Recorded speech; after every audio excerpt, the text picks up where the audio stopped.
Hey, I'm really glad you're here. Tonight, we're going to be reading Jack and the Beanstalk, edited by Catherine Lee Bates. This book that I am reading from is an antique and uses words that we have, over the years, have translated to have new meaning. So keep an open mind as I run through this book. So with that said, sit back, relax, and let's dive into this classic fairy tale world of Jack and the Beanstalk.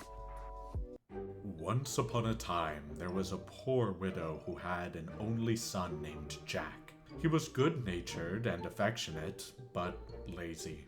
As time went on, the widow grew poorer and poorer until she had nothing left but her cow. And all the time, it seemed that Jack grew lazier and lazier. One day, Jack's mother said to him, "Tomorrow, you must take the cow to the market. The more money you get for her, the better for us, for we have nothing left to live on."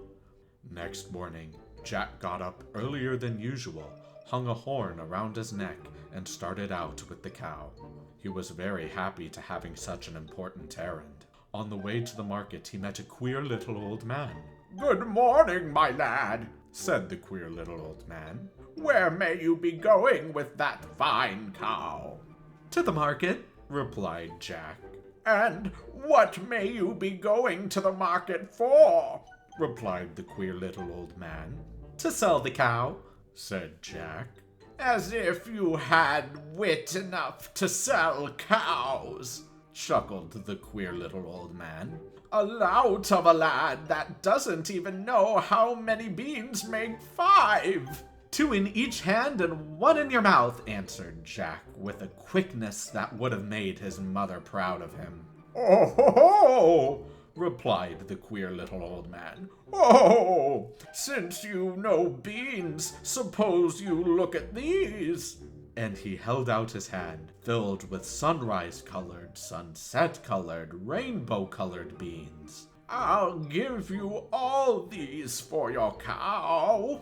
That would be a good bargain, thought Jack. So he traded the cow for the beans and hurried home to his mother.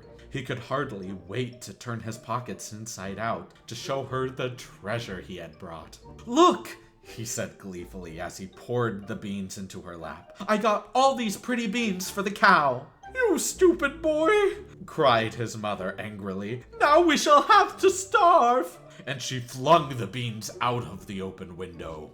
There was no supper for Jack that night, and the next morning he woke early, feeling very hungry. But why was his room so dark? And what was that shadow across his window? Jack jumped out of bed and went to the window to find out. It seemed as if a tall tree grew where no tree had been before.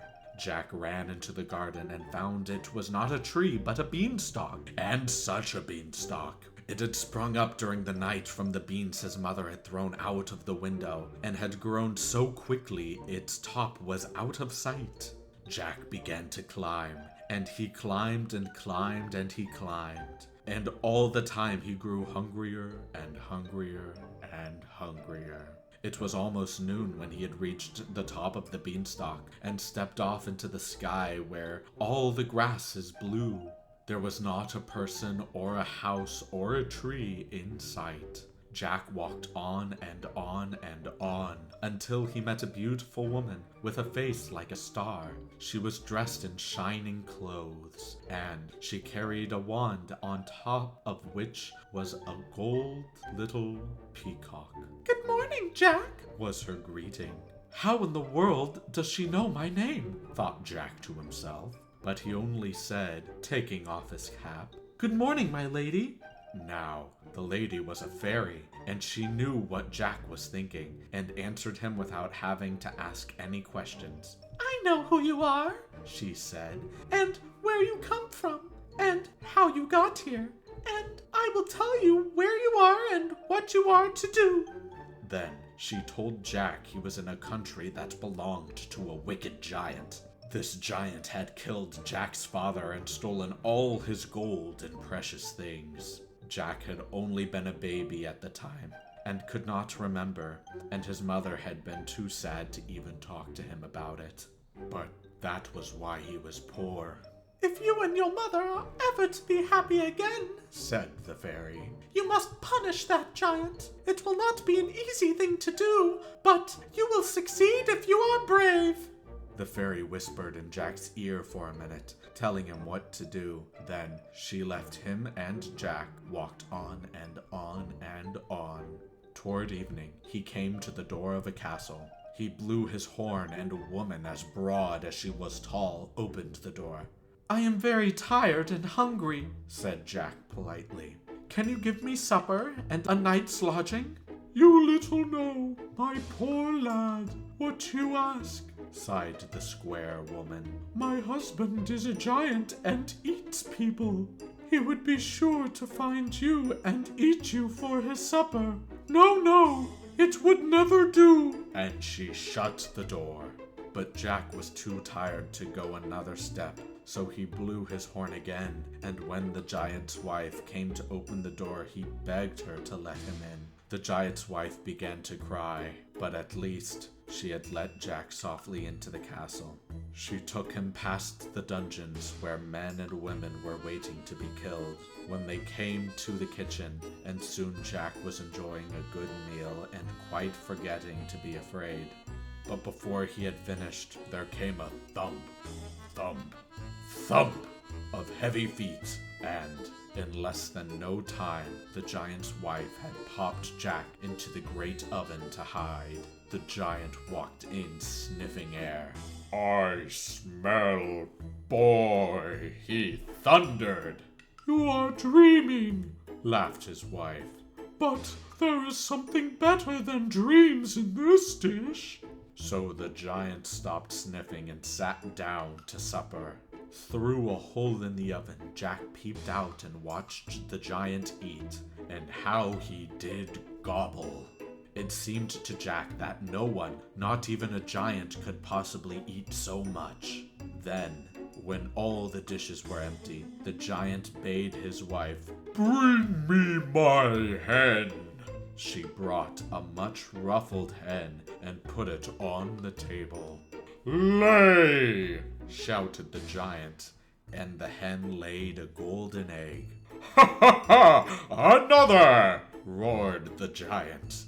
And the hen, though she had not done cackling over the first, laid another golden egg. And again, the giant shouted his orders in a voice of thunder. And again, the hen obeyed, till there were 12 golden eggs on the table. Then the giant went to sleep and snored so loud the house shook. When the biggest snore of all had shaken Jack out of the oven, he seized the hen and ran off as fast as he could. On and on and on and on he ran until he reached the top of the beanstalk. He climbed quickly down and carried the wonderful hen, still cackling, to his mother. Day after day the hen laid its golden eggs, and by selling them, Jack and his mother might have lived in luxury all their lives. But Jack kept thinking about this wicked giant who had killed his father, and of the fairy's command. So one day he climbed the beanstalk again. When he reached the top, he stepped off, followed the same path as before, and arrived at the giant's castle. This time, he dressed himself to look like a very different person, and he did not want the giant's wife to know him. And sure enough, when the square woman came to the door, she did not recognize the lad she had hidden in the oven. "Please," said Jack, "can you give me some food and a place to rest? I am hungry and tired." "You can't get in here," answered the giant's wife. "Once before I took in a tired and hungry runaway, and he stole my husband's precious hen that lays golden eggs." But Jack talked to the giant's wife so pleasantly that she thought it would be unkind to grudge him a meal, so she let him in. After Jack had had a good supper, the giant's wife hid him in a big cupboard. And it was none too soon either, for in stalked the giant, thump, thump, thump, sniffing the air. "I smell boy," he bellowed. "Stuff and nonsense," said his wife. as she placed his supper on the table. After supper, the giant roared, "Fetch me my money bags!" His wife brought 2 heavy bags, one full of silver and one full of gold. And Jack, peeping out of the cupboard, said to himself, "Those were my father's money bags." The giant emptied the money out of the bags, counted it over and over again, and then put it back. Very soon he was fast asleep. As soon as Jack heard the giant's loud snores, he stole out of the cupboard, snatched up the bags, and ran off as fast as he could. On and on he ran until he reached the top of the beanstalk. Then he dropped the money bags into his mother's garden and climbed quickly down the beanstalk after them. Jack and his mother were now as rich as the king and queen, yet Jack felt that the giant had not been punished enough yet. But it was some time before he dared climb again to the land at the top of the beanstalk. Jack made up his mind to disguise himself like a chimney sweep and see if he could persuade the giant's wife to let him in once more. He climbed the beanstalk, followed the same path, and came to the castle door. The square woman did not know him, and he begged her for a night's lodging. "No, no, no," she said. "You can't come in here. The last little beggars I took in were thieves. One stole a hen that laid golden eggs, and the other stole the money bags. No, no, you can't come in." But Jack begged, and at last the giant's wife took pity on him, gave him his supper, and then turned over an empty kettle and hid him under it. Soon the giant thumped in, sniffing the air, and roared out, "I smell boy!" "Boy?" laughed his wife. "You are always smelling boy." And she placed his supper on the table. After supper, the giant shouted, "Fetch me my harp!"